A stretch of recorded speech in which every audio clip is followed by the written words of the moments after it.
मैले सोचेको पनि थिएन आज हामी यस्तो ठाउँमा जान्छौँ र यस्तो यस्तो चिज खाँदाखेरि त यति मजा आउँछ भनेर र यहाँको चिज यति धेरै महँगो पनि हुन्छ भनेर।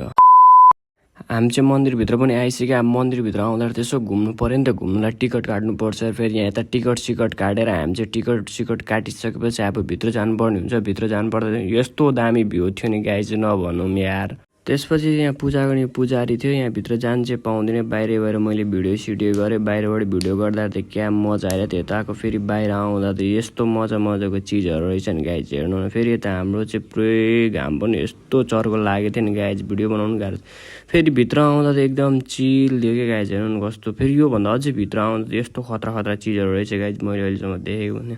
तपाईँहरूले देख्नु भएको थियो कि भएको थिएन कमेन्ट गर्नुलाई। यो भित्र एकदमै इम्पोर्टेन्ट चिजहरू छ। र त्यसपछि हामी लाग्यौँ खाना खानुतिर र हाम्रो खाना पनि आइसकेको छ। हेर्नु न फेरि यताको खानाको डिजाइनहरू त कस्तो कस्तो प्रकारको पो छ गाइज। यो काठको भाँडामा दिएको छ। फर्स्टमा चाहिँ यहाँ चाहिँ रोटी आउँछ र यो रोटी खाइसकेपछि खाना आउँछ र एकछिन हाम्रो यहाँ चाहिँ खाना पनि आइसक्यो। त्यसपछि मैले चाहिँ खानासाना खाएन। मेरो चाहिँ फेभरेट भनेको दही रोटी मगाएर खाने। यस्तो टेस्ट रहेछ गाइज, आहा एकदम मिठो लाग्यो नि गाइज। त्यसपछि हामीले खानासाना खाएर बिलसिलतिर बाहिर निस्कियो। त्यसपछि बाहिर निस्किएपछि यसो घुमघाम गरिसकेपछि यसो भिडियो सिडियो पनि बनाउनुपर्छ। आजको लागि यति नै। हस् त गाइज, अर्को भिडियोमा भेट्नेछु। भिडियो कस्तो लाग्यो कमेन्ट गर्नु नबिर्सिनु होला।